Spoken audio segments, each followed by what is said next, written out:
Hi guys, I'm Scott Bolgate. I did an interview with Alivia Bierley ahead of our Fury 95 fight with Nadia Schmiel, which has unfortunately fell through.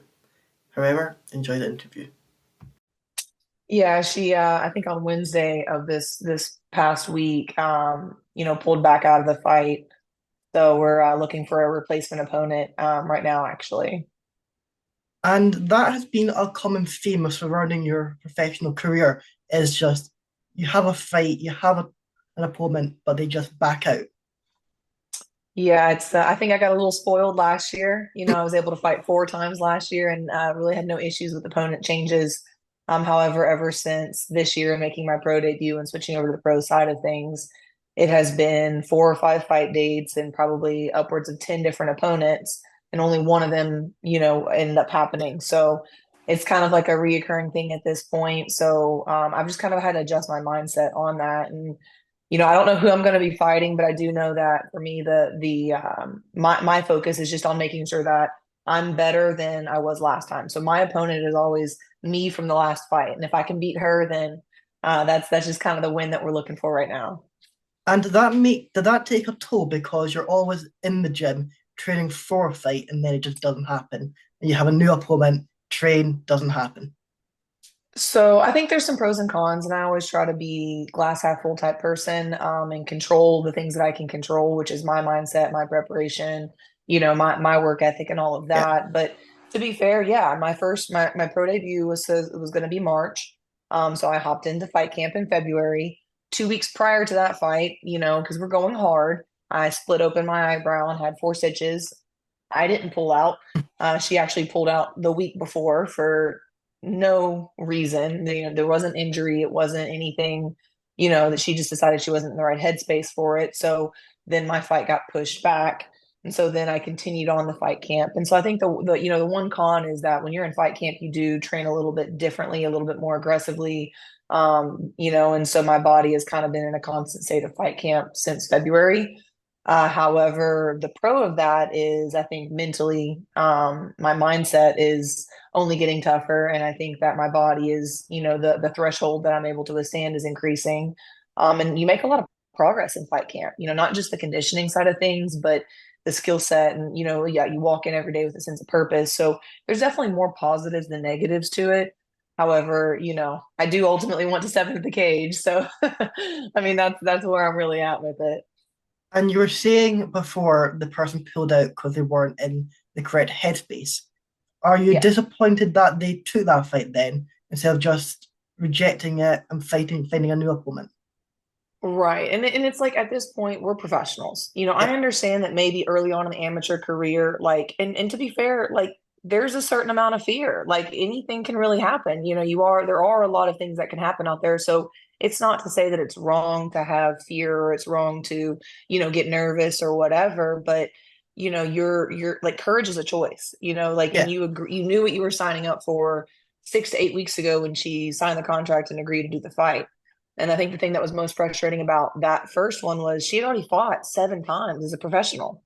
I was going to be her eighth professional fight. So it's not like this was new to her, and it's not like all of my fights aren't already put out there for the world to see. So she knew who I was and what style of fighter I was when she agreed 6 to 8 weeks prior to that fight.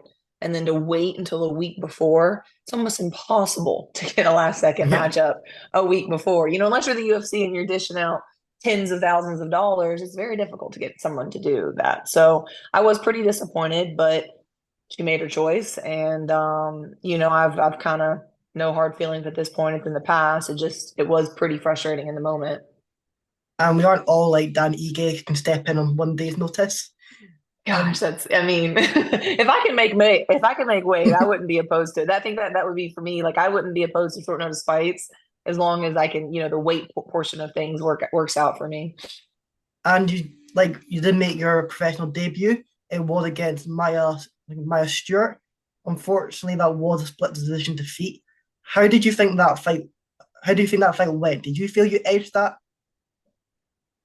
So, I mean, there's a bunch of different ways to look at it. I think that, a lot of times, like anytime that you let it go to the judge's scorecard, you run Yeah, that risk because it's subjective, and I will say without a shadow of a doubt in my mind that I won that third round. I don't think I think all three judges gave me that third round. I finished the fight on top of her. Had there been a little bit more time, it would have ended with a submission, but that's not how it works. The rules are the rules. And I clearly lost the first round. I got caught. She broke my nose. I bled. And I think that if you look at it from maybe an outside perspective, if you're judging the fight based off of damage, I think blood is kind of one of the easiest indicators of damage. And anytime that you break your nose, it's going to bleed. Like if you literally really break your nose and not like my opponent who has no bruising and no swelling on her broken nose, it'll bleed like the whole time. I mean, Yeah. my nose bled that whole night, but it didn't stop me. If anything, my second round was better than my first. And then the third round, we saw how that ended. So I feel like had it been like a fight in the streets and there wouldn't have been a time, I would have won. But there's a lot of things that I can take away from it. She's a great boxer. She has 6 or 7 inches reach on me, and I chose to stand and bang with her despite knowing that my strengths were on the ground, especially against her. And that was a choice that I made, and a choice that I, since then have maybe regretted a little bit. My coach, I think it's the one time that my coaches said I didn't listen. The game plan was Yeah. not to do what I did. I think once I got caught, it kind of became a little bit personal, and I wanted to catch her back, and it didn't work out. But if you want to judge it based off that, she was moving forward. I was bleeding. So from an outside person looking in, you could say, okay, yeah, she won that fight or she did more damage. But the way I see it is I switched it up more. I had the takedown. I landed the only kicks that were landed, several good head kicks. I split her eye open at the end. She was pretty beat up too. It's just she wasn't bleeding all over her white sports bra like I was. So for that to be an L, it does suck because, obviously I'm in there to win. And I think that sometimes the record really has an impact on the next opportunity. But I think I learned a lot more from the loss than I probably would have if I would have squeaked out the W on that one. And your opponent was coming in here with 3 professional fights. Do you feel like that gave her just a little bit of an edge because she has done that before? Um, I'm sure that I'm sure that yeah, there you can't take anything away from experience. I think that the only way that you can get fight experience is in the fight. And to be fair, yeah, she has been, I think, a professional fighter for longer than I've ever even been an amateur fighter. But that's what I wanted. I want someone with that experience, that skill set. Because if you look back at the 6 amateur fights that I did have, I never got really hit. Like I never really had any damage. I never had to take any time off. I really maybe like a little bruise or bump here or there. Like I never really got put in the turmoil. So I did want to experience that. And if I'm going to have that kind of a defeat, then I definitely want it to be early on in my pro career as opposed to later on, because it allows me to really figure out, okay, it's easy to win, right? But sometimes how you handle the losses is a whole other thing entirely. So in some aspects, I'm appreciative of that experience and of the emotional experience that I had to go through with like learning how like that one loss hurt way more than all the wins felt good, and it really made me kind of dig deep and figure out like, all right, how do I respond to this? It doesn't mean that I'm any less of a fighter. Does it make me any less of a champion or whatever? But after looking back at it, I think now, I'm just as confident as if that would have been a victory. She didn't finish me. She wasn't going Yeah. to finish me, so I know that if things don't go my way or if on the off chance I do get caught, I can thug it out. So, so I think in the grand scheme of things, it doesn't do anything but like, I think only further my confidence. Like I feel just as good now as I did then. And you're saying that you broke your nose in that first round. Did you have to make any adjustments to your game because of that? Yeah, so it was actually the first minute of the first round. It was 1 minute and 2 seconds in. If you go back and want to look at it, she caught me with a clean left hook right on the bridge of my nose. And as soon as it hit, I felt the crunch. And to be fair, it didn't bleed for probably about 30 or 45 seconds after she hit me. So I was kind of like, I knew as soon as she hit me that it broke. I could feel the crunch, like I felt it crack. And then it didn't bleed at first. So I was kind of like, oh, maybe I got lucky. And then all of a sudden I tasted the first drop of blood, right? So I think the biggest difference is like when you break your nose, and it starts bleeding, like instinctually you want to blow it out. You want to clear the Yeah. passageway. And that's like the worst thing that you could do because then swelling and everything, it'll be worse for you to do that. So I think the biggest adjustment that I had to make in the fight was I was breathing more through my mouth. So my jaw was a little loose. And I know that she's a good boxer and she was finding her target and she had some power. I went up a weight class to fight her. So I think the biggest adjustment that I made from my normal stand up is I usually like to come in and hit them with flurries, 5, 6, 7, 8 punches. But with that, I didn't want to get caught while I'm throwing with like something to the jaw, knowing that, all right, if I get caught, my mouth is loose, I could get knocked out. So I think there was a lot more. I was fighting off the back foot. I was trying to counter fight her. I was trying to like catch her as opposed to getting caught. And that's not my normal style. So I think, to some degree, like I was playing into her hand as opposed to mine. And I should have taken her down, but I wanted to break her face right back. So that was, yeah, I think that was probably the biggest adjustment, just making sure that I had to be smart about whenever I did throw my combinations, to make sure that she wasn't going to catch me with an upper or a straight right or something to the jaw that would have probably not been a good day for me. And speaking a bit more on a bit of a more cheery thing, you were able to win the Fury FC Bantamweight title, like the amateur title. How was that? How did it feel to get your arm lifted and have that belt around your waist? Oh, it was insane. I mean, I think so I'm someone who's always been probably overly ambitious. And I believe that goals are meant to be a little bit unrealistic. But ever since I first started, I think after my second fight as an Annie, after the celebrations, I'm all about writing down your goals, writing down your ambitions, and like I want people to know what my goals are. It holds me accountable, and I wrote on the receipt of my after party celebration that I'm going to be the UFC bantamweight champion. So getting the belt wrapped around my waist as an amateur for Fury, which is a well respected, Yeah. regional promotion, it kind of was like that foreshadowing of like I was kind of in that moment embracing like this is the first step to the UFC belt. And granted, I have a lot of work to do, a lot of work to put in. I'm not at all sure, like jumping steps here, but I think you should dream big. And if you're afraid to dream big, you're in the wrong sport. So for me, that first experience was kind of like in my mind, I was envisioning like, all right, this is what's to come. This is the first step to the next belt and to the next belt, right? Yes, exactly. And did you feel like at that point you were the champion, or did you feel like you finally were able to call yourself a champion after that first defense? Yeah, after defending it, because I mean, the defense was against Ariel, and she was 4-0, and she had two titles at two different weight classes up north, and so she was somebody who is a tough opponent, and it wasn't like they were just giving me somebody to have a fight, right? She was a champion up in her regional promotion at two different weight classes, very physically fit, very strong, and as a very talented fighter. So, to being able to not only just beat her, but finish that fight, and get the submission, it definitely felt really good. It solidified the fact that, yes, I'm not just here, I'm actually here and I'm doing things. But I'm someone that I believe that like being a champion isn't getting your hand raised and winning a fight. Being a champion is showing up every day to practice. Is showing up every morning for the conditioning. It's making sure that your diet's on point. And like to me, like being a champion's like what's in here as well as what's in here. People only see the results of that, but I think that champions are made in your mind. Like I truly believe that when I set my mind out to do something, that nothing's going to stop me. And I understand that obviously there's you're going to get caught, it's going to happen, but that doesn't make me any less of a person. I just got caught. Exactly. And you're going to recover and you're going to get a fight and you'll have that chance to redeem. Do you feel like because you've got that defeat, you're wanting that matchup again to try and get that revenge?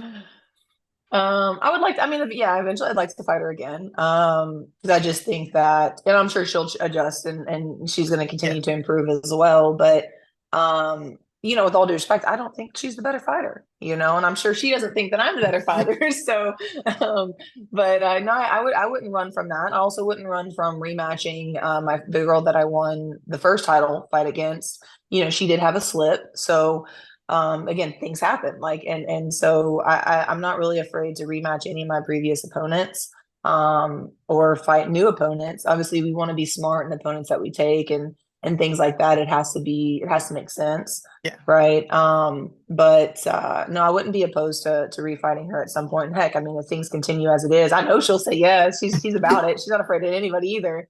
So I have a lot of respect for her because she was willing to, come down 5 pounds. Like we fought at 140. I only fight at 135. She only fights at 145. So she was willing to meet me in the middle. And, we both obviously had to travel. So I do have a lot of respect for her because she's one of the people that when she says she's going to do something, she does it. So exactly. And how has Fury been to you? I know you were a big part of your amateur career and you're now fighting as a professional for them. How has it treated you so far in your small time with them? well, I mean, Fury was able to land me 4 fights in 2023 with 3 title fights. So I think that, that's rare. And it's not been my experience yet this year, but I don't think it's any fault of them. They're finding girls. Yeah, We're getting contracts signed, but they're not obviously panning out, whether it's injury or headspace or work or whatever else has been the reason that these opponents have had to back out. So and they're even, I think they offer my opponents more to make weight and agree to fight me than I would to win the fight. So they're even to the point where it's like they know that I'm going to make it to the UFC. Like I believe yeah, that they believe in me and they believe that I believe in me, right? And so I think that they, for them, they're very unselfish in the fact that yeah, like I know it's great. I sell tickets here and things like that. But I think for them, they want their athletes to get signed. They want to essentially lose their athletes to the UFC because it means that they're a good stepping stone, they're a builder, yeah. they're a feeder program. So I have a lot of respect for that kind of selflessness because I think sometimes you get, promotions that are pretty greedy or, they want to keep their athletes or lock them down time, things like that. Fury has been more than fair with getting the opponents and paying my opponents to agree to fight. So that way I have the opportunity to get the experience and get the wins necessary to get the call from Dana White. Exactly. And do you have something like an opt-out clause in your contract, whereas if the UFC does contact you, you are free to just go? Yes, yeah. So if obviously I'm in the middle of a 4 fight contract right now, but if after the second fight or third fight, or I'm obviously being ambitious here, but if I do get the call, yeah, they'll very gladly, and he's been very open. Eric has been very open about if any of his fighters get a better opportunity with more money and more, he's not going to hold them back. And I think that comes from the fact that a lot of the people that are associated with Fury are they're former fighters. It's like they understand. They're not just business people, or they're not just trying to make money or things like that. They understand what it's like from the fighter's perspective. So, I think that in terms of locally with where we're at in the United States, as well as especially in Texas, there really isn't a better regional promotion than Fury. But if the UFC does call, I have no doubt in my mind that they would not only support that, but they would, post about it and congratulate me and things like that. So I definitely have my loyalty to them because they've had my back. I really have no complaints. And how does it feel to be somewhat of like the golden girl for Fury? I mean, it's pretty cool. Like it's I would be lying if I said that I didn't thoroughly enjoy it. I definitely love being a part of the atmosphere and the environment, and I take a lot of like pride and honor of being someone that they're really pushing and backing because that means that they believe in me probably almost as much as I believe in myself. So it is pretty humbling, and I think that one thing that I always fall back on is to whom much is given, much is expected, and I think that God has given me a lot of things that have put me in a good position for this career and for MMA and the marketability aspect of things too. And I don't shy away from that. If anything, I just use that as that's what motivates me to get out of bed at 5, 6 in the morning and go to the gym when my body's beaten and I'm tired, I'm hungry, is because I know that there are thousands of other people that would give so much to be in the spot that I'm in right now. So I definitely don't take that for granted, and I do want to make sure that I'm upholding my end of that bargain and that I'm, funneling that back to them as well. And where do you think you need to be before you're getting that call from Dana White? Do you feel like it's going to happen after one more fight, two more fights? Um, I mean, and this is like what's hard for me is like, for me, I am very much so head down, full speed ahead. Probably too much, probably almost too much. So, I'm not a very patient person, and that's one thing that I've really been working on is just making sure that it's the right time. Because for me, I'm ready to go whenever. Like, if you ask me, I'm gonna say yes before you finish the question. But I also want to make sure that I do it the right way because there are a lot of super talented women out there, Yeah, and there are a lot of people that have been doing this for like longer than I mean, I've only been training for almost 4 years. So I know that I've made a lot of progress and done a lot of things in the past, but there's still a lot of things that I need to learn and grow on. Now I don't shy away from a challenge, and I don't think that there's going to be, any opponent that's more athletic or strong or like, or a harder worker, like the gas tank side of things. But I do know that there's certain things you can, time can only bring skill. So I think if for me, it's like at part of I feel like why things have been a little bit of a challenge right now is it might just be God slowing down my timing, like saying, "Hey, look, you'll thank me later. great. You'll understand later." Because just even in the past 3 weeks, I think about how much more I've progressed just through the one-on-ones with my coach, through my practices, and what because we video everything and I watch everything, Yeah. and it's just seeing from week after week like the skill sets and landing little techniques that I was working on in one-on-ones and live sparring rounds and knocking my my teammates back a little bit. Like it's starting to come together. And unfortunately, the longer these girls like hold off on fighting me, it's like it's only going to get worse for them because I'm only getting better at a rapid rate. I think the learning curve is very, very quick when you first start, and I'm still kind of a baby in the sport. I mean, 3 years, 3.5 years of doing it, it's not that long. Yeah. So I think if Dana calls and it's after the next one, all right, we're gonna do it. I mean, I'm not gonna say no if he gives me the call. There's obviously a reason why he's giving me the call, and so I'm not afraid to shy away from that. But I'm also not going to be thoroughly, distraught if he doesn't, because I'm going to get there. It's just a matter of when. And if you did get that shot, how much would you take from your coaches if your coach did suggest to you that you don't take that matchup, but with the UFC and you wait for a better matchup to come? How much do you take that in as his advice? Well, I mean, my coaches, I trust them totally. I mean, I think that I look at how much progress that I've made just in the short time that I'm with them, and every bit of like they've not steered me wrong yet. And my head coach Pete, he's a former UFC athlete, and he's been doing this his whole life, and he's taken other like I mean, my teammates already in the UFC right now, so it's he understands like both sides of being a fighter, being a coach, and he's been very successful. And I believe that he has my best interest. So, um, I would like to think that he's gonna be like, all right, let's run it. But if for some reason he says no, like I mean, I just worry about making sure that I'm on point with my training and I'm on point with my weight, and I trust him for the all the other stuff. But it's hard for me to think that he wouldn't be like, all right, let's get after it. All right, time to step it up. So Exactly. And I'm sure at some point very soon we will be seeing you in front of that UFC lights, and hopefully we'll be able to speak before then as well. Thank you for coming on. I do hope that Fury is able to find you an opponent for that August the 3rd card. If not, I do hope to see you in that cage very soon. no, you definitely will. Well, thank you for taking the time to speak with me. Is there anyone, give you the final word. Is there anyone you're wanting to shout out before we end this?